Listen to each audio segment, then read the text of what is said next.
Morning दोस्तों। देखिए chemical bonding जो हमारा क्लास 11th का जो स्टार्ट हुआ था उसमें से एक बच्चा पूछ रहा है कि सर रासायनिक बॉन्ड क्यों बनाता है, कोई भी आइटम रासायनिक बॉन्ड क्यों बनाता है। तो चलिए उस दिन थोड़ा दिमाग से निकल गया था, नहीं बता पाए थे। चलिए आज बता देते हैं कि रासायनिक बॉन्ड क्यों बनाना चाहेगा, कोई भी आइटम दूसरे आइटम के साथ बॉन्डिंग करना क्यों चाहेगा। तो रासायनिक संयोग के क्या कारण हो सकते हैं, रासायनिक बंधन के या रासायनिक संयोग के, ये कंबाइन जो हो रहा है संयोग के कारण जानते हैं हम रासायनिक संयोग के क्या कारण हो सकते हैं। केमिकल बॉन्डिंग का फॉर्मेशन कोई भी आइटम क्यों करेगा, कोई आइटम दूसरे आइटम के साथ बॉन्ड क्यों बनाना चाहता है। हमारा और आपका जो एक स्टूडेंट और टीचर का जो रिलेशन है, जो हमारा बॉन्डिंग है, क्यों बना है। तो आप भी अस्थायी होना चाहते हैं और हम भी आपसे पैसा लेकर अस्थायी होना चाहते हैं। तो दोनों आदमी के बीच बॉन्डिंग बना है क्योंकि दोनों आदमी अपने तरीके से स्टेबल होना चाहते हैं। सेम उसी प्रकार आइटम भी दूसरे के साथ इसीलिए बॉन्ड बनाता है क्योंकि स्टेबिलिटी गेन करना चाहता है। और स्टेबिलिटी आपको पता है कैसे गेन करता है, तो नियरेस्ट नोबल गैस कॉन्फ़िगरेशन प्राप्त करके, जो निकटतम निष्क्रिय गैस का जो इलेक्ट्रॉनिक विन्यास प्राप्त करने के लिए प्रत्येक आइटम चाहता है और विन्यास करके वो अपने आप को अस्थायी महसूस करता है। दूसरी बात कि जो पोटेंशियल एनर्जी है, जो स्थितिज ऊर्जा है, उसको कम करने के लिए स्टेबल होना चाहता है। सपोजिंग मानिए, ये देखिए हम ग्राफ के जरिए आपको हम समझाते हैं क्या है पोटेंशियल एनर्जी। आपको पता होना चाहिए कि क्या होता है पोटेंशियल एनर्जी, के Q1 Q2 बटा R होता है। R यानी कि distance between the two item, दो परमाणु लीजिए, दो परमाणु मान के चलिए, ये है हमारा दो परमाणु, ये परमाणु A है और ये परमाणु B है। तो परमाणु है तो निश्चित रूप से नाभिक होगा, नाभिक होगा तो निश्चित रूप से प्रोटॉन और इलेक्ट्रॉन भी होगा। तो मानिए परमाणु A है तो परमाणु A के पास भी अपना प्रोटॉन होगा, परमाणु B के पास भी अपना प्रोटॉन होगा, परमाणु A के पास भी अपना इलेक्ट्रॉन होगा और परमाणु B के पास भी अपना इलेक्ट्रॉन होगा। तो परमाणु जब दोनों करीब आएगा, बहुत ज़्यादा अगर करीब आ गया तो देखिए सेम चार्ज तो रिपेल भी कर सकता है, सेम चार्ज तो रिपेल भी कर सकता है। और दूसरा कंडीशन है कि अट्रैक्शन भी होगा, इसके प्रोटॉन से इसके इलेक्ट्रॉन से और इसके इलेक्ट्रॉन को इसके प्रोटॉन से। मैं आपको बता दूं जानकारी के लिए कि जो फोर्स ऑफ अट्रैक्शन होता है, जो आकर्षण बल होता है, वो हमेशा रिपल्सन से ज़्यादा, हमेशा नहीं कहिए, इस कंडीशन में रिपल्सन से ज़्यादा होता है। फोर्स ऑफ अट्रैक्शन इस पर भारी पड़ जाता है रिपल्सन पे। अब सपोजिंग दो आइटम को हम करीब लाना चाह रहे हैं, ये आइटम मान के चलिए डिस्टेंस है R0 पर, जिसको बॉन्ड लेंथ भी कहते हैं, ये बंधन की लंबाई है। अब दोनों आइटम करीब आना चाहेगा, यानी कि डिस्टेंस घट रहा है, R घटेगा तो पोटेंशियल एनर्जी बढ़ेगा, बिकॉज ये potential energy is inversely proportional to the radius. जैसे जैसे रेडियस बढ़ेगा पोटेंशियल एनर्जी घटेगा और रेडियस बढ़ेगा तो पोटेंशियल एनर्जी घटेगा। और निश्चित रूप से कोई भी स्टेबल आइटम जो होता है ना, उसका स्थितिज ऊर्जा कम होना चाहिए। अगर किसी आइटम का, किसी सिस्टम का पोटेंशियल एनर्जी कम है तो समझिए वो सिस्टम ज़्यादा स्टेबल है, वो सिस्टम ज़्यादा स्टेबल है। अब कंडीशन समझिए, चीज़ों को समझिए कि ये आइटम है हमारा और ये आइटम B है। अभी ये दोनों आइटम जो है ना, मान लीजिए इन्फिनाइट डिस्टेंस पर है, R बराबर इन्फिनाइट डिस्टेंस पर है, अनंत दूरी पर दोनों है, अनंत दूरी पर, यानी डिस्टेंस R जो है इन्फिनाइट है। और R अगर इन्फिनाइट कहने का तात्पर्य ये हो गया कि 1/इन्फिनाइट का मतलब 0, यानी जब R इन्फिनाइट होगा जी तो पोटेंशियल एनर्जी 0। तो बहुत बढ़िया, हम बताए भी थे कोई भी आइटम ज़्यादा स्टेबल होगा तो उसका पोटेंशियल एनर्जी जितना कम होगा उतना ज़्यादा आइटम अस्थायी होता है। इसका तो 0 ही हो गया, इसका मतलब ये आइटम ज़्यादा अस्थायी क्या है, ज़्यादा अस्थायी है। अब जब अट्रैक्शन होगा, आकर्षण होगा, तो एक आइटम दूसरे आइटम के करीब आना चाहेगा, करीब आ रहा है, देखिए इससे करीब ये है, फिर और करीब लाने का प्रयास करेंगे तो देखिए आइटम इस प्रकार से करीब आ रहा है। यानी कि जैसे दूर है, इन्फिनाइट पर है, और जैसे जैसे नज़दीक आ रहा है, अट्रैक्शन हो रहा है, तो ऊर्जा कम हो रहा है, निगेटिव ऊर्जा कम हो रहा है।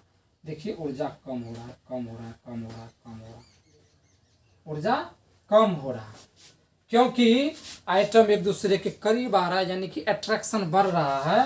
तो आर बराबर इन्फिनिटी, यानी अट्रैक्शन कम होगा तो ऊर्जा आपको क्या होगा, ऊर्जा देखिए कम हो रहा है,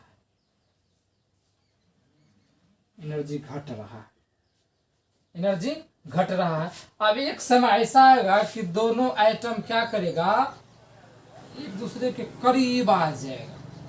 करीब आने का मतलब हो गया कि फोर्स ऑफ अट्रैक्शन और फोर्स ऑफ रिपल्सन, आकर्षण बल और प्रतिकर्षण बल बराबर हो जाएगा। तो यहाँ हमारा ये पॉइंट वैसा है जहाँ फोर्स ऑफ अट्रैक्शन यानी आकर्षण बल और प्रतिकर्षण बल यानी रिपल्सन दोनों बराबर है। अब करीब आने का मतलब इतना ज्यादा करीब ना आ जाए कि दोनों आइटम का जो प्रोटॉन है वो रिपल्सन करना प्रारंभ कर दे, उतना ही डिस्टेंस मेंटेन करके रखिए कि अट्रैक्शन बरकरार रहे। अगर हम दोनों आइटम को बहुत ज्यादा करीब ला लेते हैं, एक दूसरे से ओवर कर बहुत ज्यादा करीब ला लिए, बहुत ज्यादा करीब, बहुत ज्यादा नजदीक जब आता है तो आपका क्या हो गया, अट्रैक्शन के बदले रिपल्सन ही भारी हो जाता है। अट्रैक्शन कम और रिपल्सन ज्यादा, इस कंडीशन में क्या हो गया कि रिपल्सन ही आपको अट्रैक्शन से ज्यादा हो गया। फिर से सुनिए, हम आइटम को इन्फिनिट डिस्टेंस पर रखे हैं, इन्फिनिट मतलब रेडियस, इन्फिनिट का मतलब पोटेंशियल एनर्जी जीरो। अब आइटम धीरे धीरे करीब आ रहा है, यानी अट्रैक्शन बढ़ रहा है, अट्रैक्शन बढ़ रहा है, अट्रैक्शन बढ़ रहा है, तो ऊर्जा कम हो रहा है, ऊर्जा कम हो रहा है, ऊर्जा कम हो रहा है। और ये ऐसा पोजीशन है जहां एक दूसरा आइटम एक दूसरे के करीब, इतना करीब आ गया है कि अट्रैक्शन बनाते बनाते बनाते यहाँ अट्रैक्शन अच्छा हो रहा है। लेकिन अगर हम चाहते हैं इस आइटम को और ज्यादा करीब लावे, और ज्यादा करीब, और ज्यादा करीब लावे, तो अब अट्रैक्शन के बदला ये रिपल्सन करना ही चालू हो जाएगा। क्योंकि जब दो परमाणु बहुत ज्यादा करीब आएगा तो इसका प्रोटॉन के साथ रिपल्सन, इसका इलेक्ट्रॉन के साथ रिपल्सन प्रारंभ कर देगा। उस कंडीशन में रिपल्सन का जो बल है, आकर्षण का नहीं प्रतिकर्षण का जो बल है वो आकर्षण से ज्यादा हो जाएगा, तो ऊर्जा अचानक बढ़ जाएगा। ऊर्जा क्या हो जाएगा, अचानक बढ़ जाएगा। ऊर्जा क्या हो गया, अचानक देखिए पॉजिटिव डायरेक्शन में बढ़ गया है। तो ये कौन सा पॉइंट है, ये हमारा कौन सा पॉइंट है जी, जहां बल, आकर्षण बल और प्रतिकर्षण बल बराबर है। और ये कौन सा जोन है कि यहाँ फोर्स ऑफ अट्रैक्शन जो है वो ज्यादा है फोर्स ऑफ रिपल्सन से, यानी आकर्षण बल प्रतिकर्षण बल से ज्यादा है। और ये कौन सा जोन है, यहाँ से आपको है फोर्स ऑफ रिपल्सन ही ज्यादा हो गया। फोर्स ऑफ रिपल्सन किससे, फोर्स ऑफ अट्रैक्शन से ज्यादा हो गया। तो हमारा ये इस प्रकार का ग्राफ बना, अचानक ऊर्जा में वृद्धि हो रहा है। देखिए अचानक ऊर्जा में वृद्धि हुआ, इसका मतलब रिपल्सन ज्यादा होगा, रिपल्सन ज्यादा होगा तो एनर्जी बढ़ेगा। अचानक ग्राफ यहाँ आ गया पॉजिटिव डायरेक्शन। तो ये कौन सा कंडीशन हो गया, इसका मतलब अट्रैक्शन उतना ही कीजिए जितना आपका एनर्जी कम रह सके, एनर्जी मेंटेन रह सके, कि बॉन्ड बनाने में कोई परेशानी ना हो, बॉन्ड उतना ज्यादा स्ट्रांग बने। अगर आप अट्रैक्शन से ज्यादा रिपल्सन कर देते हैं तो एनर्जी अचानक बढ़ेगा, और एनर्जी जैसे ही अचानक बढ़ा तो उसका स्टेबिलिटी वैसे ही घट जाएगा।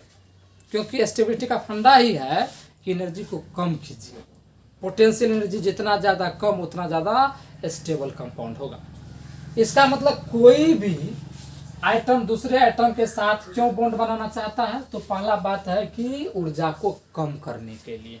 देखो ऊर्जा कम किए हैं तो स्टेबल है, ऊर्जा को अचानक बढ़ा दिए तो रिपल्सन ज़्यादा, अट्रैक्शन कम, इसका मतलब यहाँ स्टेबिलिटी कम हो गया। यहाँ इस जोन में स्टेबिलिटी ज़्यादा है, यानी कि पहला कारण क्या हो गया, अस्थितिज ऊर्जा को कम करने के लिए, अस्थितिज ऊर्जा को कम करने के लिए, लोअर इट्स पोटेंशियल एनर्जी, अस्थितिज ऊर्जा को कम करने के लिए। कोई भी आइटम दूसरे आइटम के साथ कंबाइन क्यों केमिकली कंबाइन होता है, तो पोटेंशियल एनर्जी को कम करने के लिए। और फंडा है कि पोटेंशियल एनर्जी कम होगा तो उसका मतलब स्टेबल कंपाउंड ज़्यादा होगा, यानी कि अस्थितिज ऊर्जा लिख लीजिए यहाँ स्थितिज ऊर्जा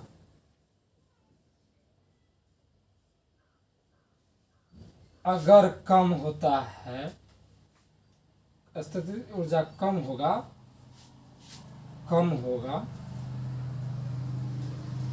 तो यौगिक ज्यादा अस्थायी होगा, यौगिक ज्यादा अस्थायी होता है। कहने का मतलब क्या हो गया कि potential energy inversely proportional to the stability of compound, यानी कि पोटेंशियल एनर्जी जो है ये व्युत्क्रमानुपाती हो गया किसका, स्टेबिलिटी का, किसका जी, स्टेबिलिटी का, यानी कि अस्थायित्व का। पोटेंशियल एनर्जी ज्यादा तो अस्थायी कम, किसी कंपाउंड का पोटेंशियल एनर्जी कम तो स्टेबिलिटी ज्यादा, तो दोनों एक दूसरे के व्युत्क्रमानुपाती संबंध को स्थापित करते हैं, यानी कि इनवर्सली रिलेशन को एस्टेब्लिश करते हैं। दूसरा जो सबसे ज्यादा इंपॉर्टेंट है वो क्या है, कोई भी आइटम दूसरे आइटम के साथ केमिकली कंबाइन या बॉन्ड बनाना इसीलिए चाहता है क्योंकि they try to gain the nearest noble gas configuration, वह नज़दीकी निष्क्रिय गैस का जो इलेक्ट्रॉनिक विन्यास है उसको प्राप्त करना चाहता है। जैसे सपोजिंग अगर हम सोडियम की बात करते हैं तो सोडियम का इलेक्ट्रॉनिक विन्यास क्या है, तो 281 है। ये अस्थाई नहीं है because they do not follow the octet rule. इसके बाहरी कक्षा में एक इलेक्ट्रॉन है, अगर ये अस्थाई होना चाहता है तो एक इलेक्ट्रॉन उसको त्याग करना पड़ेगा। जब यह एक इलेक्ट्रॉन त्याग करता है तो सोडियम प्लस बनेगा, क्योंकि जितना इलेक्ट्रॉन त्याग करेगा उतना प्लस चार्ज, तो एक इलेक्ट्रॉन त्याग करने के बाद सोडियम प्लस का जो इलेक्ट्रॉनिक विन्यास होगा ये 2-8 हो गया। 2-8 करने का तात्पर्य अब बाहरी कक्षा में कितना इलेक्ट्रॉन है जी, 8 इलेक्ट्रॉन, यानी ऑक्टेट पूरा इसका हो गया। और जिसके बाहरी कक्षा में 8 इलेक्ट्रॉन यानी जिसका ऑक्टेट कंप्लीट वो तो नोबेल गैस है। 2-8 देख लीजिए, 2-8 10 और 10 पर कौन आता है, नियोन आता है, नियोन नोबेल गैस है। तो every item try to gain their stability और to gain nearest noble gas configuration, तब वो स्टेबल होगा। तो देखिए नियरेस्ट जो है यानी 11 का जो नियरेस्ट था वो 10, यानी 10वां आइटम जो है नियोन उसका इलेक्ट्रॉनिक विन्यास प्राप्त कर रहा है। सभी आइटम चाहेगा कि जो उनके नज़दीकी होगा उसके इलेक्ट्रॉनिक विन्यास को पूरा करने के लिए, और पूरा करके वह स्टेबल हो जाएगा। क्योंकि आपको पता होना चाहिए जो भी निष्क्रिय गैस है they are stable in nature because they do not chemically combine with other item. क्यों जी, because they are already stable compound, पहले से ऑक्टेट इसका कंप्लीट है, that's why they are stable compound. तो जो स्टेबल है, जो समाज में अच्छा है उसी का नकल करना चाहेगा सब लोग। ये समाज में इसका ये इज्जत है कि ये दूसरे किसी आइटम से भीख नहीं मांगता है। भीख नहीं मांगने का मतलब न तो दूसरे के साथ शेयरिंग करेगा, न किसी के साथ त्याग इलेक्ट्रॉन करवाएगा, न ग्रहण करके ये बॉन्ड बनाएगा, क्योंकि इसका ऑक्टेट पहले से पूरा है, हीलियम को छोड़ के हीलियम ड्यूप्लेट का नियम का पालन करता है। दूसरा क्या था कि परमाणु नजदीकी इलेक्ट्रॉनिक विन्यास को पूरा करना, परमाणु नजदीकी नोबेल गैस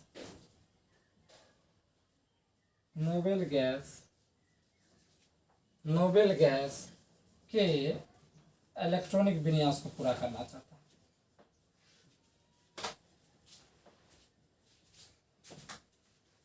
पूरा करना चाहता है।